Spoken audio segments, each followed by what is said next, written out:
Əvvəla deyim, bugün jurnalist deyəndə çoxunun ağlına həyasız, savadsız, yalançı, reytinq üçün hər şey edə biləcək adamlar gəlir. İzləyicilər bunu düşünürsə haqları da var. Çünki biz cəmiyyətə uzun illər media etikasından tam kənar bir mənzərə göstərmişik. Uzun illər mediada pluralizm prinsipi məhz qeyri-peşəkar jurnalistlər tərəfindən pozulub.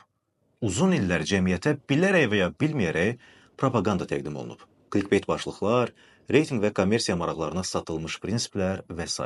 Əslində isə jurnalistika çox maraqlı və çox dərin sahədir. Burada o qədər maraqlı mövzular var ki, bu rubrikada hamısından bir-bir danışacağam.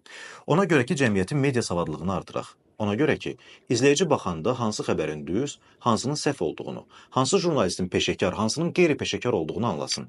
Adətən media savadlılığı deyəndə çox adam elə başa düşür ki, bu jurnalistə aid məsələdir, amma tam tərsi.